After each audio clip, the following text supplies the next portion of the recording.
Yeah, well, dying, wounded animals tend to bite the hardest. This is Ethan Van Sciver speaking right there. There's my comic company logo, all caps, comics. Caps stands for Comic Artist Pro Secrets.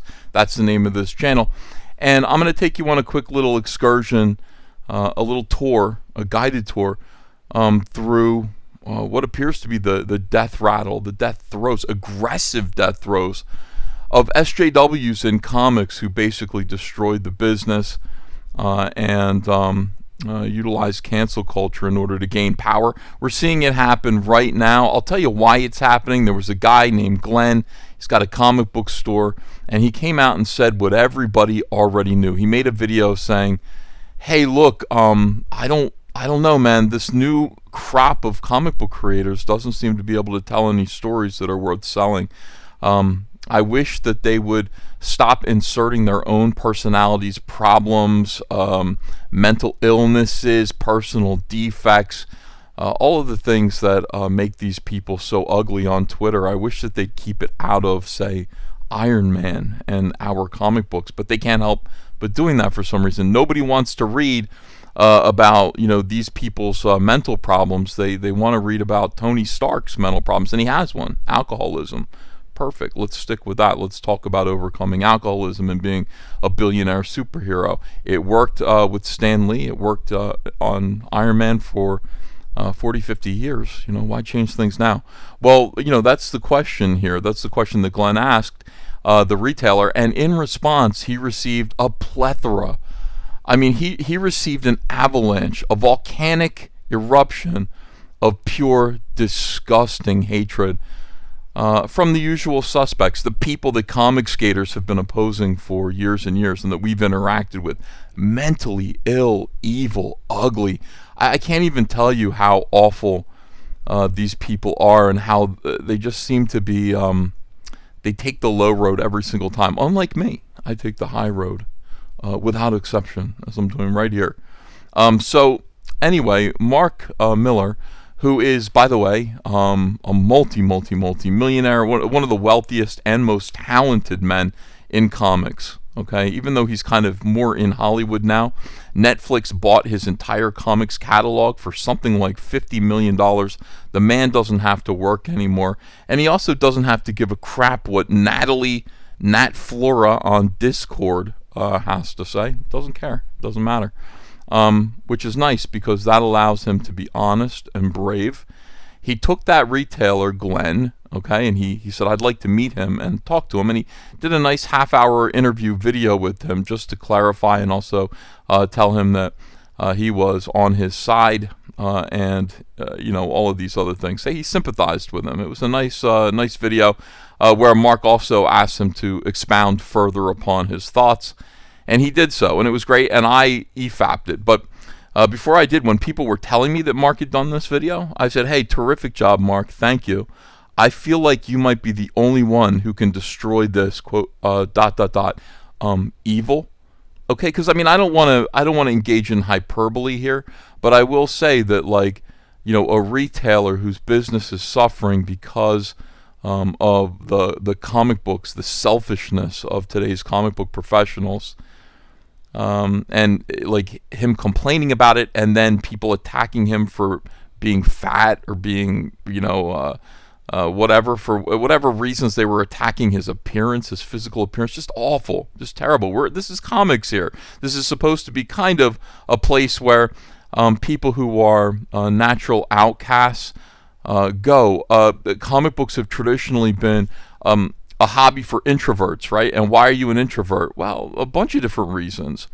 Comic book fans have always been, in the past, unique individuals who, might not be as socially adept or attractive as other people. In some cases, not in every case, but it doesn't really matter because no matter what you look like on the outside, the important thing is that you love comics. That's the important thing. You love storytelling.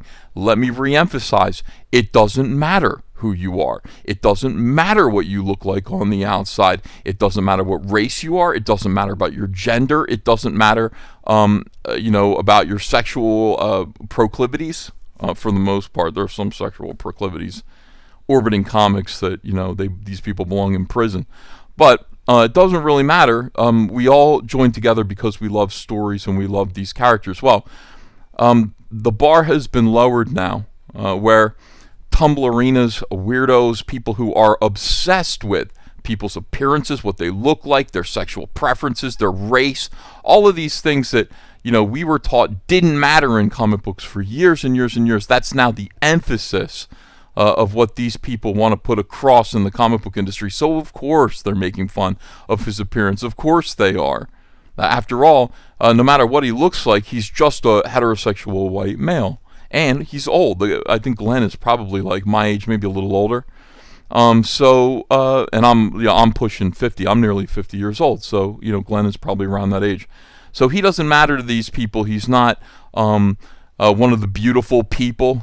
He's not one of the beautiful perverts. So they have been attacking him nonstop. And we got Mark Millar standing up for him. He doesn't need to do this, but he did do it because he's brave and because he just doesn't care what these people think.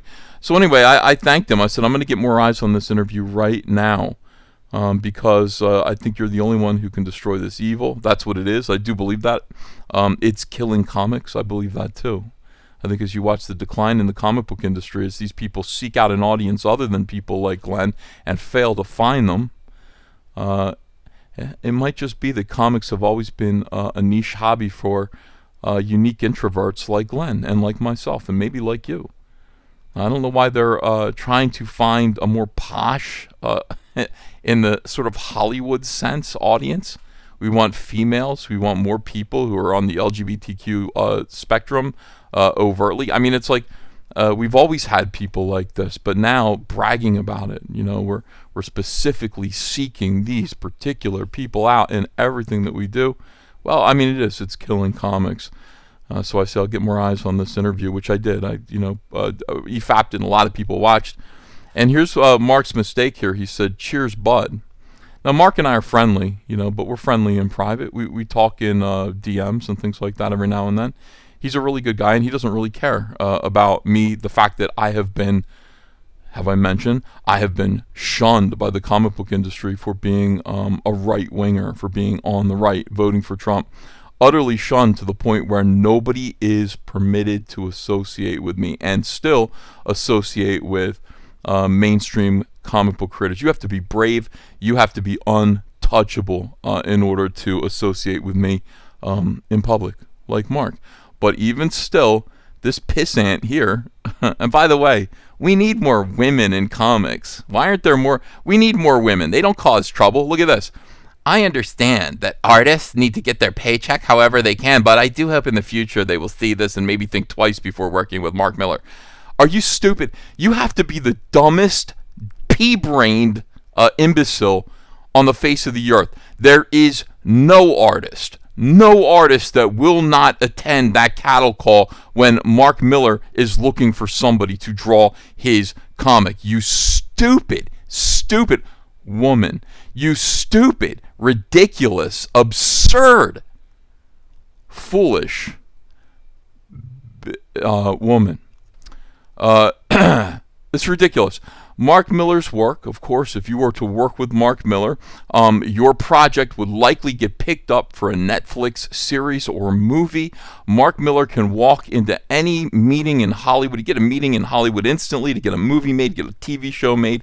That's who he is. Any artist who wouldn't take a meeting with Mark Millar to work with Mark Millar, who wouldn't sell his own grandmother to work with Mark Millar, doesn't exist. There isn't an artist who would say no to working with Mark, because it doesn't just mean a paycheck, you imbecile. It means it's going to change your life. And so imagine thinking that you can imagine how stupid you'd have to be. Imagine the low IQ, the dumbness, the woman brain that would make you think that would make anyone think, that would be deluded enough to believe that peer pressure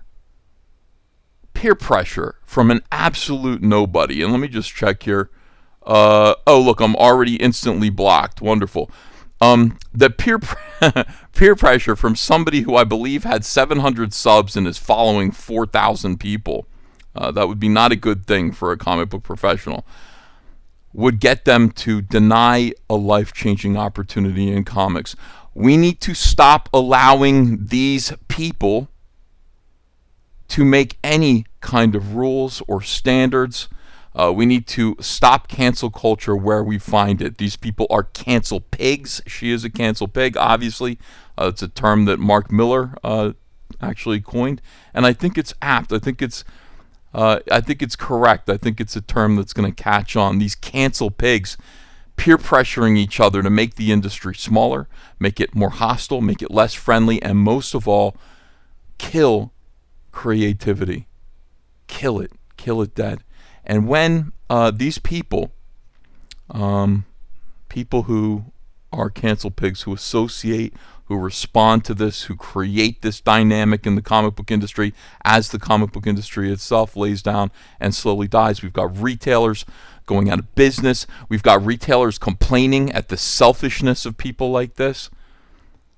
When they're confronted with the realities of life and how difficult it is to pay their bills, I hope that Nat Flora on Discord, is there to lend a few bucks to these people. Sorry that I encouraged you not to take that gig with Mark Millar.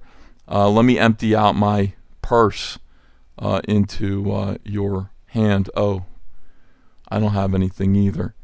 I didn't create anything worth money. I just created pain, agony, strife, and pressure, aggravation in the comic book industry, anxiety. Anyway, terrific job, Mark. Thank you. Seriously.